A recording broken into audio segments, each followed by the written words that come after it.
So this morning as we look at the book of Mark again, and we're going to look in chapter 9. And it says this, that in verse 14, and when he came to the disciples, he saw a great multitude around them and scribes disputing with them. Don't you just love whenever you show up and you just walk into an argument? That's what Jesus is starting. I mean, he's walking into this right now. Disciples and scribes arguing with each other. And it says, immediately, again, I don't know where, Mark needed a thesaurus so bad. Let's help him out. Instantly, when they saw him, all the people were greatly amazed and running to him, greeted him, and he asked the scribes, what are you discussing with them? Then one of the crowd answered and said, Teacher, I brought you my son who has a mute spirit. And wherever it seizes him, it throws him down. He foams at the mouth, gnashes his teeth, and becomes rigid. So I spoke to your disciples that they should cast it out, but they could not. He answered him and said, O faithless generation. That is not the Jesus we're used to right there, is it? Right, that line right there. That's the real Jesus coming out. We never quote that. We never put this quote by Jesus on our Facebook post. Just try that one time. Hashtag, oh faithless generation. You know, we don't do that. Oh faithless generation, how long shall I be with you? How long shall I bear with you? Man, he's just getting real. How many has ever done that to people? I won't go there. Bring him to me. And they brought him to him, and when he saw him, immediately, again that word, the spirit convulsed him, and he fell on the ground and wallowed, foaming at the mouth. So he asked his father, how long has this been happening to him? And he said, from childhood, and often he has thrown him both into the fire and into the water to destroy him. But if you can do anything, have compassion on us and help us. And Jesus said to him, if you can believe, all things are possible to him who believes. Immediately, the father of the child cried out and said with tears, Lord, I believe. Help my unbelief. When Jesus saw the people came running together, he rebuked the unclean spirit, saying to it, deaf and dumb spirit, I command you, come out of him and enter him no more. Then the spirit cried out, convulsed him greatly, and came out of him, and he became as one dead. So many said, he is dead, but Jesus took him by the hand and lifted him up, and he arose. Now, I want to preach to you this morning just on the real thing. And no, I'm not talking about Coke. The real thing. And what I mean by that is that we try and, I didn't want to go deep as far as like trying to figure out, like, I wanted to keep this broad. Because so many times we bring our thing to Christ. And we all do this. We all bring our thing to Christ that we need help. We need deliverance. We bring this thing to him that we think this will make our lives better. This will change us. We bring this thing, and Christ so often instead goes beneath the thing under the thing, if you will, to the real thing, the real issue, and he works on that thing more than anything else. He touches the real thing that is hurting, the real thing, and what the things that we deal with, we try and bring to him. We try and bring to him our things that are just destroying relationships, destroying us emotionally, that's messing up our lives, that's all of these things. It robs us of our joy, it robs us of our peace, our faith, and it might be that doubt, it might be that memory, it might be that past situation, it might be that addiction, it might be that bitterness, it might be that fear, it might be that pride. Well, I could go on to where I finally hit you, if I haven't yet. You know what that thing is that just hits us, and we bring those things, we all deal with that thing, and we want relief from that thing, and we come to Christ wanting him to fix that thing, to deal with that thing, to heal that thing. Amen. But he instead wants to transform our hearts by dealing with the real thing, under the thing. You see what's happening. You see this begin to take place. And I think it's important to realize what is taking place in chapter 9 at the same time, because chapter 9 doesn't start off here. Chapter 9 starts off on a mountaintop. Chapter 9 starts off, and it's Jesus taking just 3 guys, not all his disciples. He's just taken his inner core 3, if you will, his Peter, James, and John, and he's taken them up on this mountaintop, and they're experiencing something that, my goodness, is amazing. We call it the Mount of Transfiguration, where Jesus is transfigured before them, and his clothes and everything become whiter than anything they've ever seen, and as he's there, Moses and Elijah come down and are speaking with them all, and you have God the Father just speaking out, "This is my Son whom I love. Listen to him, hear him." All of this is happening.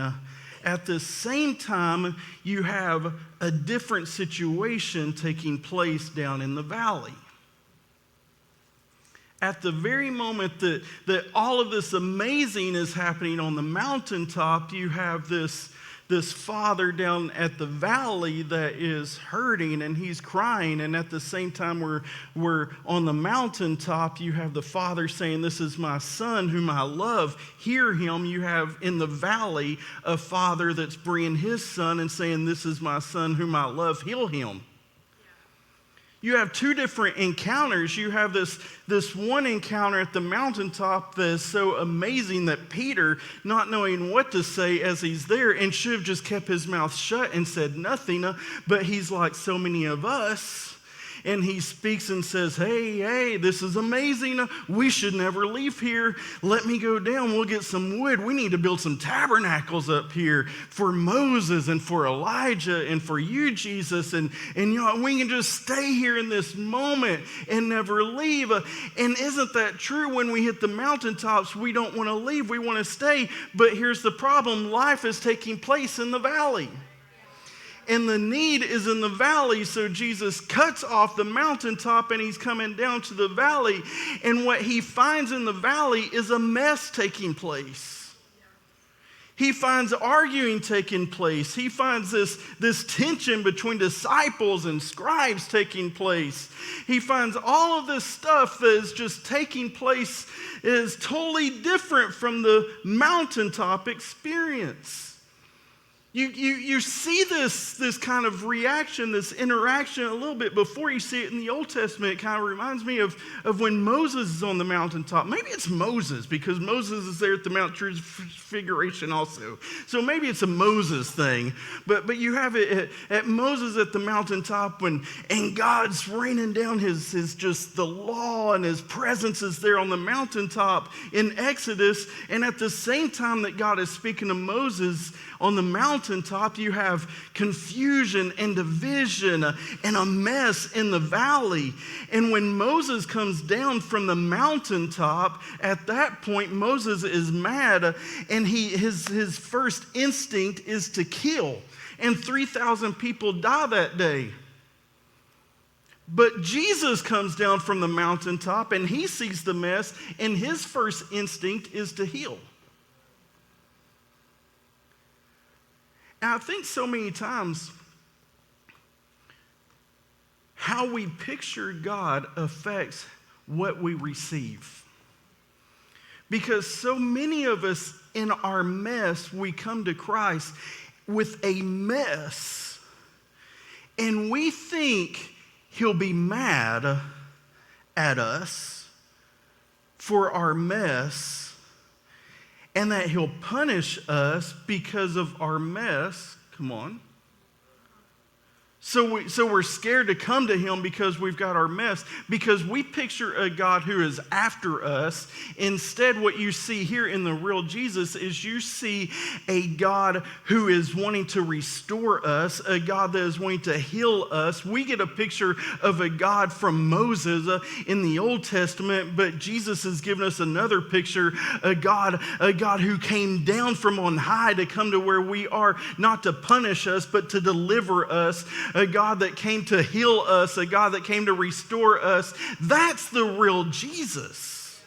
That he looks at our mess and he doesn't get mad at us. He looks at our mess and he instead wants to encounter us. That's Jesus that I'm talking about. That's what you have that is taking place at this moment, is a God that is loving us. And aren't you glad that no matter what mess you're in right now, that you have a God that is above it in that moment? That you have a God who is above it, who is not intertwined in it, but he is a God that is above it, that wants to just deliver, has the power and the mercy to come down, and instead of kill, he wants to heal. And Jesus comes down off this mountain experience and seeing the mess. He's asking, like, what is going on? Asking the scribes, like, I know you got part of this. What are you guys arguing with my disciples about? I mean, they're drawing a crowd. You know it's not a good argument. Thank goodness Peter was up on the mountain, or there had been some ears falling. Yeah, and broke out his sword, swinging it. Like, what are you arguing about? And this man steps forward. This man, his father had been dealing with this issue with his son for a while. I mean, he had told Jesus it's been since he was a child. His father that's desperate. His father that I can only just imagine has went to everyone he could who promised a cure before. His father that's gone to everybody, desperate for help for his son. And when Jesus comes off the mountain and he sees this mess, and he asks what's going on, where y'all arguing about, the father says, I brought you my son. Did you catch that in that verse? He said that. He said, I brought you my son. That's the first thing that father said. I brought you my son. But he didn't, did he? I mean, think of it. Yeah. He didn't bring his son to Jesus at that moment. He brought his sons to the disciples.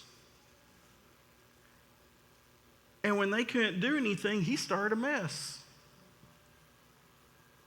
He didn't bring his son to Jesus. I want you to catch this. He didn't bring his son to Jesus. He brought his son to the remaining 9 disciples at least that were down there. And when they couldn't do anything, he stirs something up. He's getting scribes involved, and now you got arguments taking place of why the kid couldn't be delivered and all this stuff. He said, I brought my son to you, but he didn't bring his son to Jesus. He brought his son to the disciples. And I wonder now, come on, I wonder how many times we have brought our issues and our mess, our thing, whatever that thing is, we brought it to church.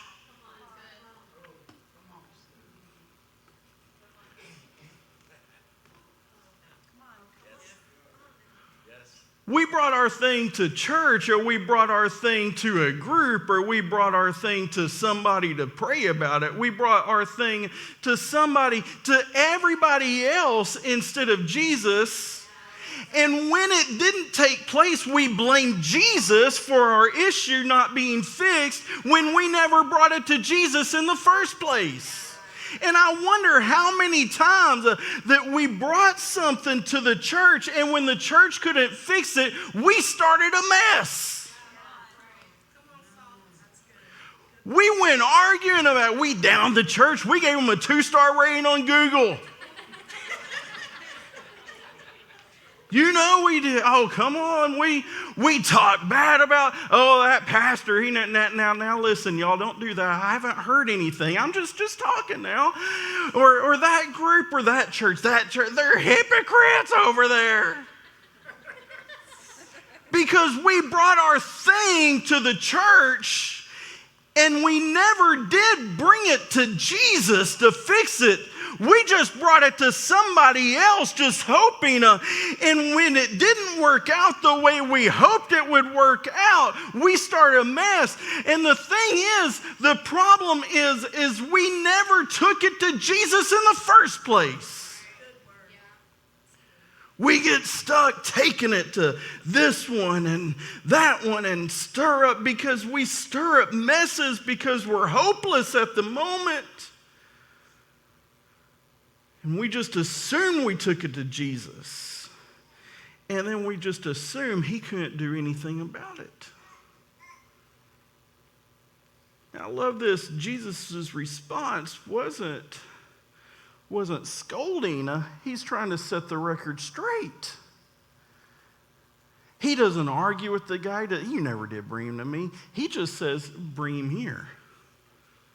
Just get him to me. Bring him to me. Quit taking it, and somebody just needs to hear this. Quit taking it to everybody else and just bring it to him.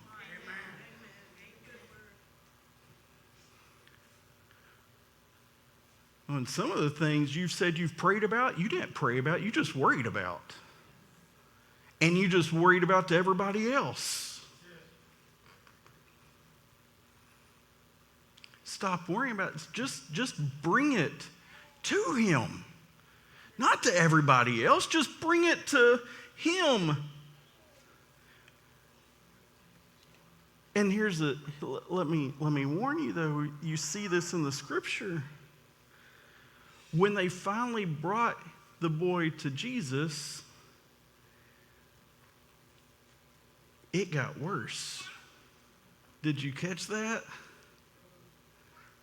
When they did bring the boy to Jesus, when Jesus said, hey, okay, quit saying you've brought him to me and let's really bring him to me.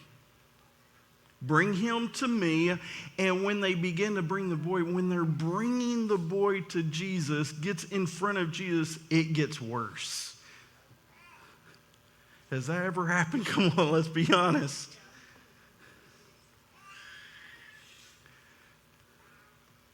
That when you do bring something to him and you're expecting it to change, it changes all right. It changes for worse.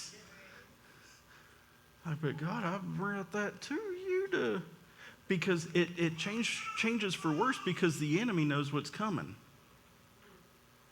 And he's fighting to keep it. He's fighting to keep his spot. He's fighting to keep his place. And he realizes that you can just begin to bring it to him. And if it gets worse, you might take it away from him, because we like to control things. And then we think, well, it's confirmation. Hey, I was doing something better anyway. They didn't know any. Do it my way. At least I can handle what it was. Now it's getting worse. Now it's getting worse. And sometimes when we bring it to God, he has to show us how bad it really is. Because we've controlled things so much that we really don't know how bad it is. And when you give up your control to Christ, sometimes it gets worse, because he wants to show you exactly really how bad it really is. It's worse than you really thought. And it gets worse at this moment. And the Father says, as Jesus is saying, my goodness, how long has he been doing this? Oh, since childhood. And then he's describing how bad it really is. He'll throw him in the fire sometimes, and he'll try and kill him that way, or he'll throw him in the water trying to drown him. It's just an evil, awful spirit that's just trying to kill and destroy his life. And then finally bringing it to Jesus, here's what he says to him. If you can do anything. Did you catch that line? If Jesus, if you can do, Master, Teacher, Jesus, if you can do anything, just have compassion, help us. If you can do anything, man, you can just hear, if you can picture it, hear it in that Father's voice. This desperation, this hopelessness that has left him now. He's not asking now for complete healing. He's just asking for anything. Just anything. And he's not asking specific. He's not saying if you can deliver him, if you can set him free, if you can do anything. Anything at all. Just any kind of help, just any kind of relief. The Father had faith, but he's got this begging for scraps kind of faith. Just anything, if you can do anything at all. This survival, desperation type faith. He's looking for relief, just anything, God, anything that can maybe numb the pain for a little bit, anything that can just, where it's not so bad, anything that maybe we can just deal with it. If you can do anything at all, just anything, just numb it for a second, if I can just get a little bit of relief. Come on, if you know what I'm talking about. We go to God like we go to our sources of numbness that we try in life. You can do anything. If I can just numb the pain for a little bit, if I can maybe I can deal with it. If this is what he's gone to now. Because that's what we get accustomed to when we are so desperate. And when we get desperate, our life becomes a mess, doesn't it? Because we have this anything kind of mindset, anything to numb my pain, anything to relieve the situation, anything to... and then we get a mess of addictions.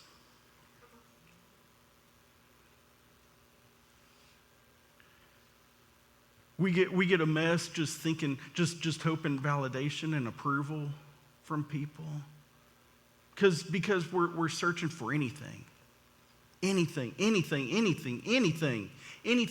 And we come to Christ, then it's just that same mindset of anything. If you can do anything, I'll take whatever you got, anything. We come to him and we just want the feeling we get when we come to church, like, oh, that was good. And then we go right back in our mess because we settled for anything.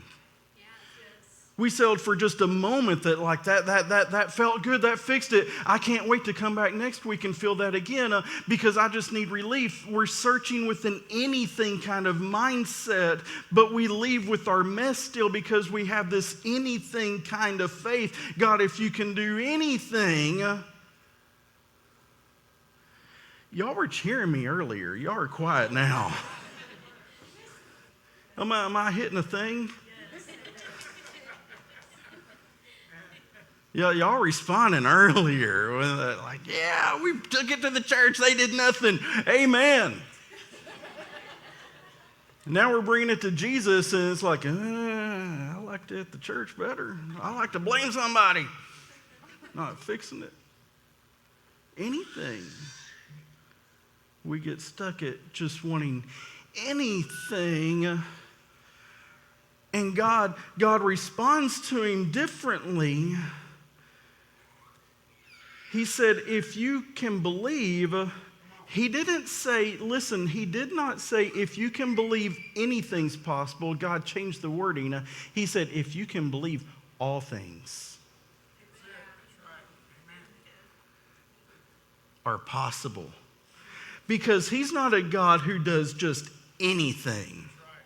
He is a God that wants to do all things in your life. He's not a God that just wants to do a little bitty anything. He's not just one that just to numb it for a little bit. He's not a God that just does anything. He's a God that wants to do all things. Anything is pitiful. All things instead is powerful. Come on.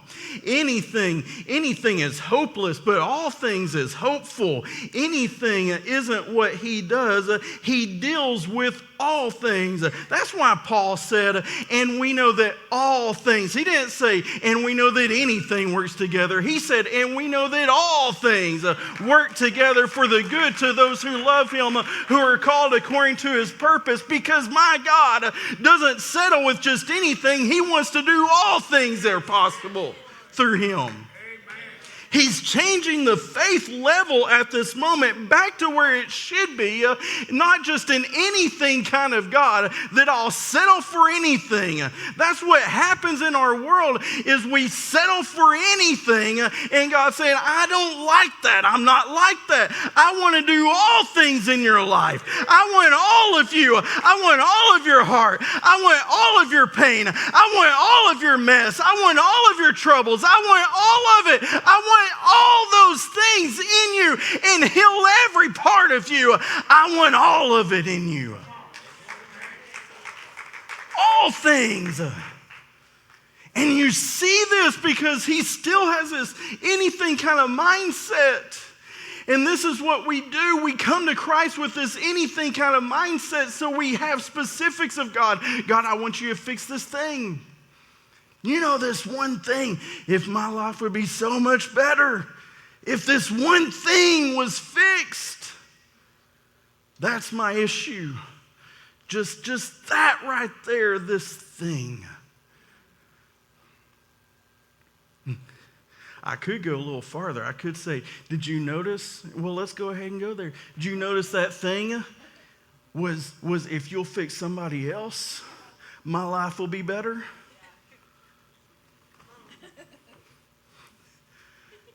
If you can heal my son, my life will be better. Can I get an amen by parents right there? Come on. Oh, if you can just do anything right here. God, if you can change my spouse, my marriage, husbands, don't do it. Don't do it. Don't nudge right now. Don't say listen up. Don't do any of that right now. You just look straight ahead.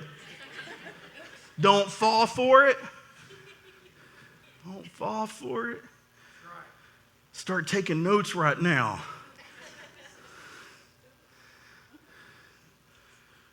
If you can fix them, I'll be good.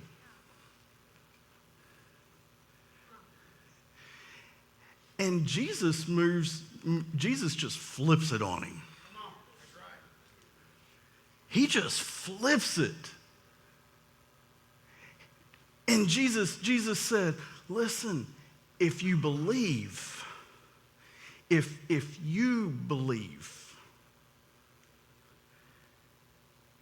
And the father of the son right then said, I believe. And I wonder what kind of look Jesus gave him, because he quickly, because you know there's a look involved right there. It's like, I believe, and just like, do you? Because immediately, help my unbelief. I believe. Oh, I'm good. And then conviction hits.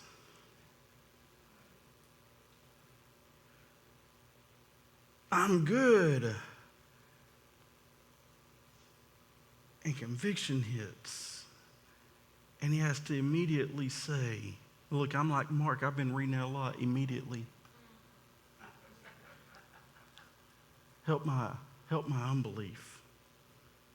I've got some issues too. I was going to keep those from you. But I've got some stuff too. You see, the father's thing was he wanted his son to be healed, but Jesus was more interested in healing the father's unbelief. And that's where he's going. That's the real Jesus. Because before God gives us what we want, he wants to give us what we really need. And before I can give you what you want, let me deal with the real thing. I know you think this is the thing, but let me deal with let's get under it a little bit. Let's get behind it. There's another thing that we've got to deal with. There's a real thing that we need to touch. We need to get to the thing beneath the thing. And there's something about when we really bring the real thing to Christ, everything changes. He'll change our hearts to heal our unbelief, our lack of faith, our pride. He wants to get to the real thing. And I want you to catch this. It wasn't when the father brought the boy to Jesus that the boy was healed. It was when the father brought his unbelief to Jesus that the boy was healed. And some of you just want to bring a little thing. I just want to bring this, and God, if you can fix this, and God's saying, if you'll let me get to the heart, and if you're willing to bring the real thing to me, I'll not only heal that, I'll heal that. But I can't do this if I can't get this. Come on. I want our worship team to come up. See, so many of us, we've been settling on anything. And because we want to settle on anything, we just bring God certain things.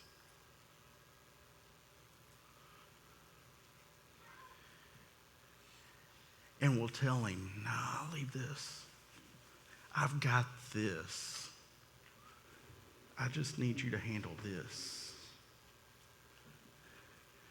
And God's saying, no, let me have it all. I want to fix the thing underneath. I want to fix this part so that I can fix this too.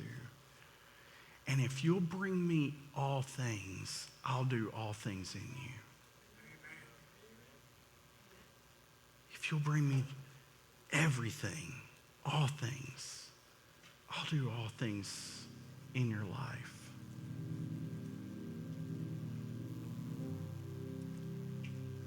You can stand with me. I want to show you this one scripture. It's this story in 2 Kings. I think this will really show this maybe a little better for you. In 2 Kings, chapter 5, verse 9, it's Naaman. He went with his horses and chariots, and he stood at the door of Elisha's house. Naaman had leprosy. Naaman was a powerful, just general in the army of the enemies, even. And he is told that there's this prophet in Israel, Elisha, that could heal him. So he goes and he stands at the door of Elisha's house. And Elisha sent a message to him saying, "Go wash in the Jordan 7 times, and your flesh shall be restored to you, and you shall be clean." But Naaman became furious. Now, I'm thinking, why would you be furious? He just said, you're going to get healed. But Naaman's reaction was, Naaman became furious, and he went away and said, "Indeed, I said to myself, he will surely come out to me and stand and call on the name of the Lord his God and wave his hand over the place and heal the leprosy. Are not the," well, we're not even going to try and pronounce those. I'm give out on trying to pronounce. Yesterday I did a quinceañera, and see. No, I got a because somebody heard it wrong. And I practiced so hard to say that. He's saying, were there not all these other rivers in Damascus? So there we go. Aren't they all better than all the waters of Israel? Can I not wash in them and be clean? So he turned away and went in a rage. And his servant came near and spoke to him and said, "My father, if the prophet had told you to do something great, would you not have done it? How much more then when he says to you, wash and be clean?" So he went down and dipped 7 times in the Jordan according to the saying of the man of God, and his flesh was restored like the flesh of a child, and he was clean. I thought of this, and I was in this time I was asking God, like, God, why didn't you just heal Naaman? You could have just done what Naaman thought would have done. You could have done it the way Naaman imagined it. The prophet coming out, saying the prayer, waving his hand, just being healed instantly. All of that could have taken place like that, just as he imagined. And God said, look, Naaman wanted healed of leprosy. I wanted Naaman healed of pride. And I couldn't heal the leprosy if I didn't deal with the pride first, so I had to deal with the pride first before I could heal the skin. I had to heal the inside before I could heal the outside. And so many of us, we want the outside, and God's saying, I want to do it, I want to do it, I want to do it, but I got to get to the inside first. I got to get to the real thing. And if you'll let me get to the real thing, I'll do everything you're thinking and more. But I got to get to the real thing. Will you bow your heads with me this morning?